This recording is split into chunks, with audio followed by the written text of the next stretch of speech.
Y'all, we're gonna do a big old prime rib. We're gonna do it on our Ninja Woodfire XL. Guys, you ain't gonna wanna miss this one. It's about that time in the year where all the roasts are coming out. So I grabbed myself a 4-bone prime rib. Now, it's not exactly prime, it's more choice because that ish was expensive, but times are hard for the old CJ household. We can't do prime or Wagyu all the time. We got to do a little choice. All right, so, but I got a little hack that'll bring it over the top so it tastes a lot better than your normal choice, okay?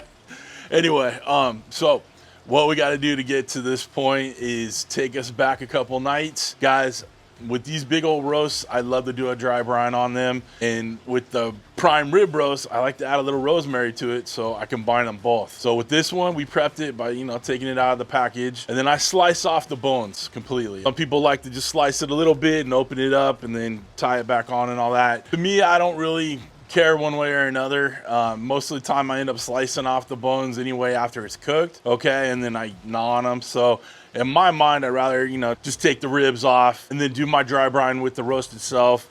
And the same with the ribs, and then eat them like I'd eat some normal beef back ribs, okay? So we took the ribs off. I went ahead and tied up the roast with some butcher twine. And guys, I am no pro at this. I just tie them one at a time. I don't know how to do all that butcher, twisting knots and all that jazz. So you guys do however you want. This helps keep the roast tight and uniform all the way through. And then I went ahead and snaked some rosemary underneath the twine.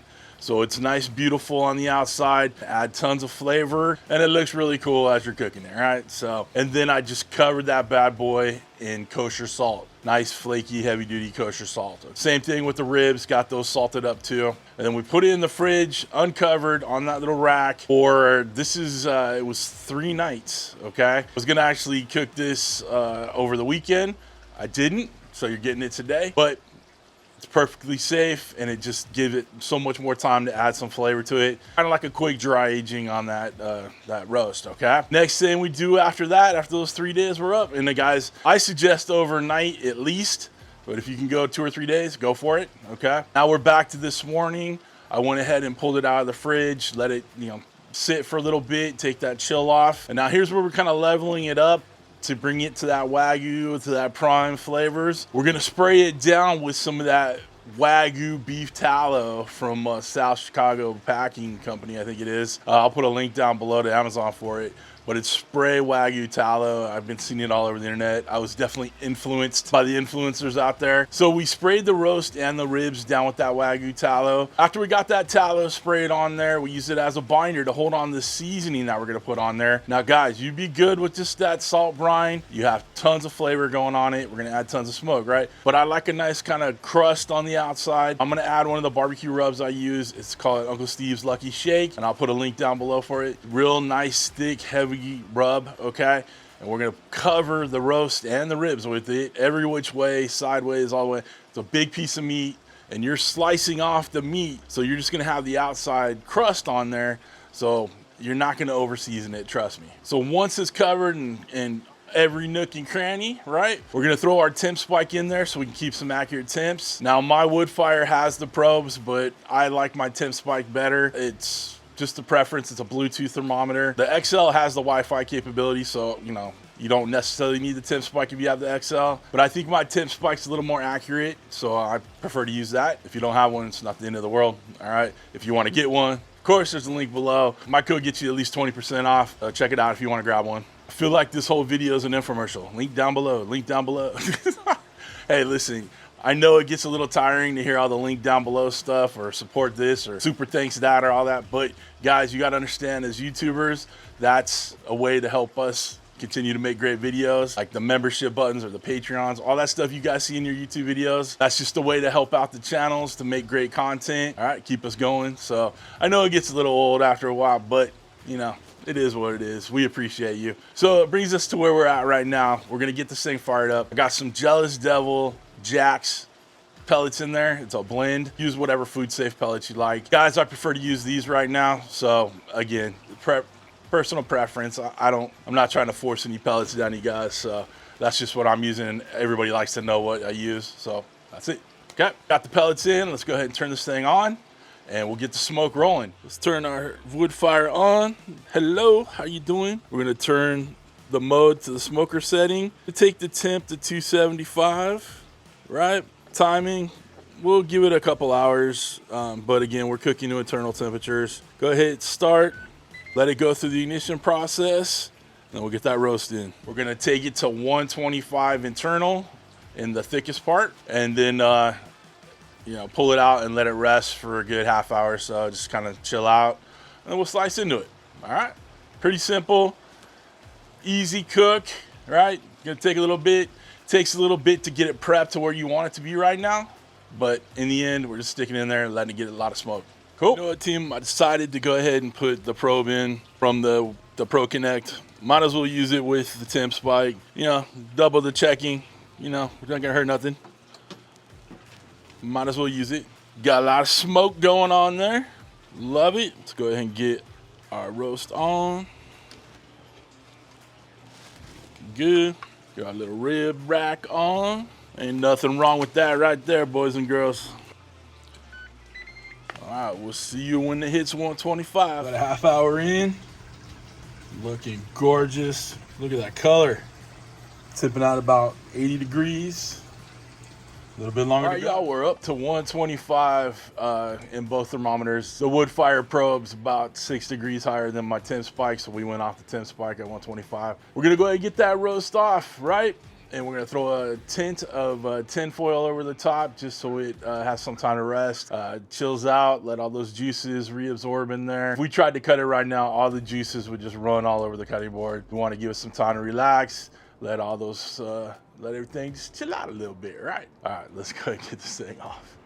Beautiful looking roast, guys. Roast is off. You can go ahead and take out the temperature probes.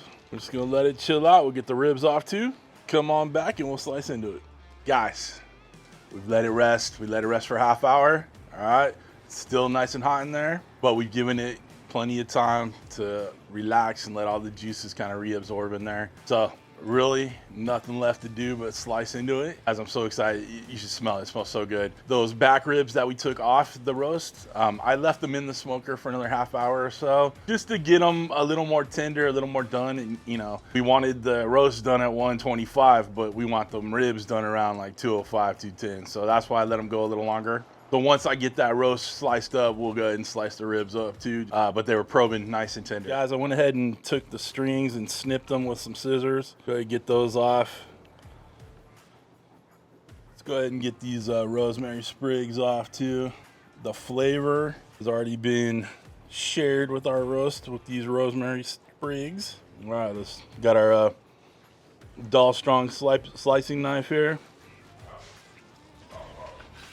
A nice big slice off, nice medium.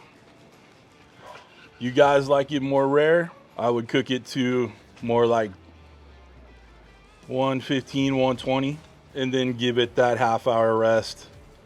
With that half hour rest, we took it, 125, and then went ahead and, let it rest. So it got a little more medium than medium rare, which is perfectly fine. I'm okay with it. It's gorgeous, guys. This is looking too good.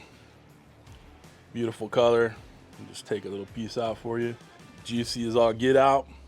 Lovely. All right, let's go ahead and get myself cleaned up a little bit and we'll take a bite. It's a beautiful prime rib. Look at that huge spinalis cap, the best part on the prime rib or the ribeye. Oh, can't wait to get into that. There was a fair amount of cleanup after I took all my pictures and stuff, so let's go ahead and slice into these ribs. Look at that. That's nice and tender right there. Now let's try some of this prime rib. I'm ready to try this. The cutting board, there was so much juice in this thing that I had to get another cutting board just so I could take the pictures of it, and then another cutting board so I could cut up those ribs. The other cutting board is sitting over here. Juice is just running off.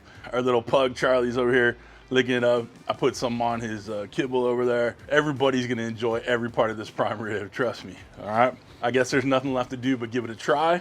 I got some of that spinalis cut. This is my favorite. Oh, goodness. Goodness, man. Guys, the smoke, the rosemary, perfectly salted and seasoned. Guys, I tell you what, this is probably one of the top 3 or 4 prime ribs I've made in my entire life. And I'm feeling a bit old these days. I've made a lot of prime ribs. This is something special. Guys, this can be done in either of the Woodfire grills, whether it's the original or the XL. It can be done in your Woodfire oven. It can be done on any other smoker, all right? Because basically we got a set temperature of 275 is what we smoked it at. So any pit you have can be put to that temperature, right? And then we gave it smoke, right? And we cooked it to a 125 internal temperature. So as long as you got some kind of temperature probe or a temp spike or the probe that comes with your grill, you'll be solid, okay? Just remember, cook to internal temperatures. And like I said, let it rest for a good 20 minutes to a half hour, okay? Last thing, almost forgot, let's get into one of these ribs. Oh my God. That right there is a tender bite, baby. Hell yeah, baby. Yeah, the flavors are spectacular. All right, don't sleep on it. The smoke, the rosemary, the seasonings, all that stuff just combined into a wonderful roast and ribs. Listen, y'all, if you want to get one of these Woodfire XL grills, okay, I'll have a link down below. Check it out. I've also written a couple e-cookbooks for the Woodfire grills. They translate to either the XL or the regular. It's down below. If you buy both volume 1 and 2, get a little bundle deal, save you a couple bucks, right? For the 10 spike, seasonings, Wagyu, all that stuff I used in the video, from cameras to lights to action. Links are all down below. If you want to become a show producer, there are 2 ways. You can either join my Patreon or click the link down below to become a channel member here on YouTube. I'll have a link down below for the Patreon, and you just click that join button right next to the subscribe button, which you should have already hit by now. Either hitting that Patreon link or hitting that join button, you'll be scrolling at the end like all these awesome people in front of me. And you know, hey, people that love a good prime rib, right? Especially when it's smoked and dry brine and all the steps we used, okay? That dog over there likes it. So that's it, guys. Listen, it's never expected, but it's always appreciated when you guys help out the channel, okay? Other than that, guys, we're done. Listen, I hope you have a wonderful, wonderful week. Thanks for stopping by. Thanks for cooking with CJ. Take care.